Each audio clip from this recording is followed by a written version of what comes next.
당신은 지금 매일 조금씩 죽어가고 있을지도 모릅니다. 아무 생각 없이 먹은 과일 한 조각이 심장을 멈추게 하고 당신의 신장을 망가뜨리며 조용히 생명을 위협하고 있을 수 있다는 사실 알고 계셨습니까? 과일은 무조건 건강에 좋다고요? 아닙니다. 당신의 노후를 파괴할 수 있는 치명적인 과일이 분명 존재합니다. 안녕하세요. 노후마당 채널입니다. 오늘은 노년층이 반드시 피해야 할 위험한 과일 7가지에 대해 정확하고 쉽게 설명드리겠습니다. 여러분의 건강을 지키는 이 중요한 이야기 끝까지 집중해 주세요. 내용이 도움이 되셨다면 구독과 좋아요, 그리고 댓글로 여러분의 생각도 꼭 남겨주세요. 첫 번째, 자몽, 약물 대사를 방해하는 과일. 자몽, 상큼하고 맛있죠? 하지만 노후에 자몽을 아무 생각 없이 드시면 큰일 날 수도 있습니다. 자몽 안에는 프라노쿠마린이라는 성분이 들어있는데요. 이게 혈압약, 심장약, 콜레스테롤약 같은 약물의 대사를 방해합니다. 쉽게 말하면 약을 먹어도 제대로 효과가 나지 않거나 반대로 부작용이 폭발적으로 커질 수 있다는 겁니다.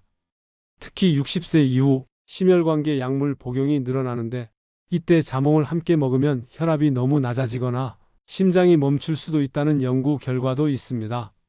하루 한 조각, 한 잔의 자몽 주스가 약효를 망가뜨리고 생명을 위협할 수 있다는 사실 꼭 기억해 주세요. 자, 그런데 자몽만 위험한 게 아닙니다. 지금부터 소개할 과일들은 더욱 예상 밖의 위험을 품고 있으니까요. 두 번째, 두리안, 고지방, 고당분의 과부하.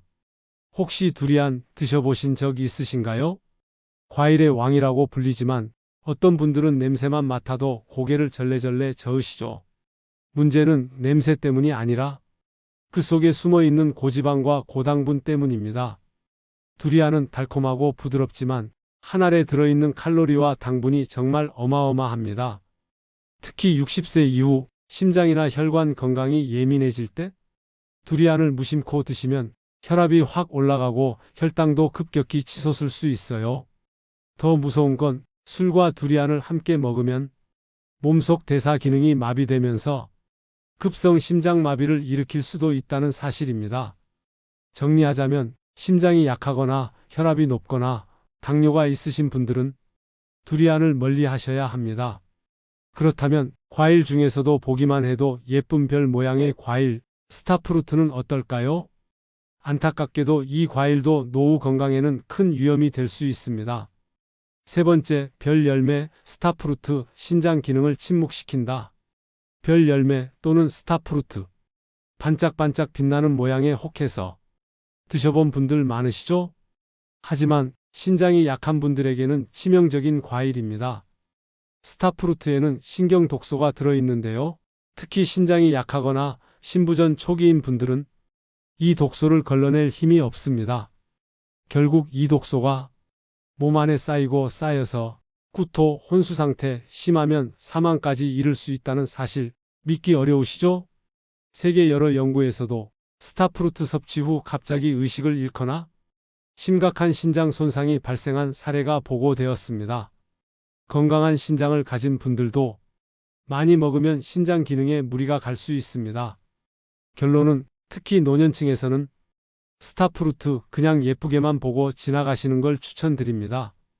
이제부터는 조금 더 생소하지만 은근히 노후 건강을 위협하는 또 다른 과일 이야기를 들려드릴게요. 네 번째, 체리모야, 신경계를 은밀히 공격하는 씨앗. 혹시 체리모야라고 들어보셨나요? 세상에서 가장 맛있는 과일이라는 별명을 가질 정도로 부드럽고 달콤한 맛이 일품입니다. 하지만 조심하셔야 합니다. 체리모야의 과육은 괜찮지만 그 씨앗에는 무서운 독성 물질이 들어있습니다. 체리모야 씨에는 아노나신이라는 성분이 있는데요. 이게 몸에 들어가면 조용히 천천히 신경계를 망가뜨릴 수 있습니다. 특히 연세가 높아져 신경이 약해진 상태라면 이 작은 독소 하나가 큰 손상을 가져올 수 있어요. 게다가 체리모야를 먹을 때 씨를 깨물거나 씨에서 나온 즙을 삼키면 위험은 배가 됩니다. 체리모야를 먹더라도 씨는 절대 깨물지 말고 확실히 제거한 뒤에 드셔야 합니다. 특히 노년기에는 한 번의 실수가 몸 전체를 힘들게 할 수 있으니까요. 이렇게 생각보다 위험한 과일들이 많은데요. 이번에는 우리가 평소에 건강식으로 착각하기 쉬운 조금 더 놀라운 과일 이야기를 이어가겠습니다. 5번째, 덜 익은 파파야, 라텍스 알레르기 유발. 달콤하고 상큼한 파파야, 건강식으로 좋아하시는 분들 많죠? 그런데 말입니다. 덜 익은 파파야는 오히려 건강을 해칠 수 있다는 사실 알고 계셨나요?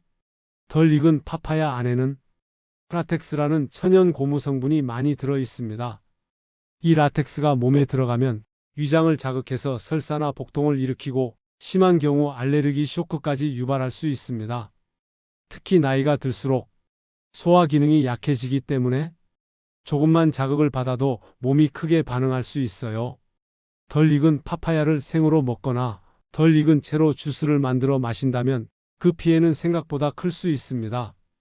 파파야는 잘 익고 부드럽고 단맛이 충분히 올라왔을 때 드시는 게 가장 안전합니다. 지금까지 들으셨던 과일들도 위험하지만 다음에 소개할 과일은 심지어 목숨까지 위협할 수 있는 무서운 과일입니다. 조금 더 집중해 주세요. 6번째, 아키, 저혈당 쇼크를 부르는 과일. 혹시 아키라는 과일 들어보셨나요? 우리나라에서는 조금 생소하지만 자메이카 등지에서는 아주 유명한 과일입니다. 문제는요, 이 아키가 잘못 먹으면 목숨까지 위협할 수 있는 무서운 과일이라는 겁니다. 특히 덜 익은 아키에는 하이포글리신이라는 독소가 가득 들어 있어요. 이 독소는 우리 몸의 혈당을 급격하게 떨어뜨립니다. 한 번에 확 떨어지는 혈당, 결과는 심각한 저혈당 쇼크, 심하면 혼수 상태, 심장마비까지 이어질 수 있습니다. 심지어 이런 아키 중독 사례는 실제로 보고된 적도 많습니다. 특히 노년층은 혈당 조절 능력이 약해지기 때문에 덜 익은 아키 한 조각에도 몸이 치명타를 입을 수 있어요. 만약 아키를 먹게 된다면 완전히 익었는지 꼭 확인하고 조심 또 조심하셔야 합니다. 자, 이제 마지막입니다. 이 과일은 우리에게 아주 친숙하지만 잘못 먹으면 정말 위험할 수 있는 과일입니다. 바로 리치입니다. 7번째, 리치, 은밀한 혈당 급락 유발자. 리치 참 맛있죠? 탱글탱글하고 달콤하고 한번 먹기 시작하면 멈추기 힘든 과일입니다. 그런데 여러분, 공복에 리치를 먹는 건 정말 위험할 수 있습니다. 리치에는 혈당을 급격히 떨어뜨리는 성분이 들어 있습니다. 특히 아침에 아무것도 안 먹은 상태에서 리치를 먹으면 몸이 제대로 대응하지 못해서 급성 저혈당이 올 수 있어요. 갑자기 머리가 핑 돌고 어지럽고 심하면 실신하거나 응급실 신세를 질 수도 있습니다. 게다가 노년층은 혈당을 조절하는 힘이 약해져 있어서 조금만 실수해도 큰 사고로 이어질 수 있습니다. 리치를 드실 때는 공복을 피하고 한 번에 너무 많은 양을 먹지 않도록 주의하세요. 맛있는 과일이지만 건강을 생각해서 한 번 더 신중하게 조심스럽게 드시는 것 정말 중요합니다. 여러분, 지금까지 들으신 이야기가 조금 충격적이었을 수도 있습니다. 평소에 건강을 위해 챙겨 먹던 과일들, 그 속에 이렇게 많은 함정이 숨어 있었다니 정말 놀랍지 않으셨나요? 하지만 걱정 마세요. 우리가 오늘 함께 알아본 이 위험한 과일 7가지를 기억하고 조금만 더 신중하게 선택하고 조금만 더 조심스럽게 먹는다면 충분히 건강하고 안전한 노후를 지킬 수 있습니다. 나이 들수록 음식 하나, 과일 하나도 몸에 미치는 영향이 훨씬 커집니다. 그렇기 때문에 좋다고 소문난 것보다 나에게 맞는 것을 고르는 지혜가 필요합니다. 남들 다 먹는다고 무조건 따라 먹는 게 아니라 내 몸을 가장 잘 아는 사람은 나 자신이라는 것. 이 사실을 꼭 기억해 주세요. 여러분의 건강한 한 걸음이 여러분의 노후 전체를 바꿀 수 있습니다. 오늘 영상 끝까지 함께 해주신 여러분, 정말 소중한 시간을 투자하셨습니다. 그리고 이 영상을 끝까지 보신 여러분은 앞으로 위험을 피하고 더 건강하고 빛나는 노후를 살아가실 겁니다. 구독과 좋아요를 눌러주시는 분들은 로또 당첨되실 거예요. 그리고 여러분의 소중한 의견도 댓글로 남겨주세요. 노후마당 채널과 함께라면 여러분의 인생 2막은 더 건강하고 더 행복하고 더 아름답게 펼쳐질 것입니다. 늘 여러분 곁에서 든든한 응원자가 되겠습니다. 감사합니다.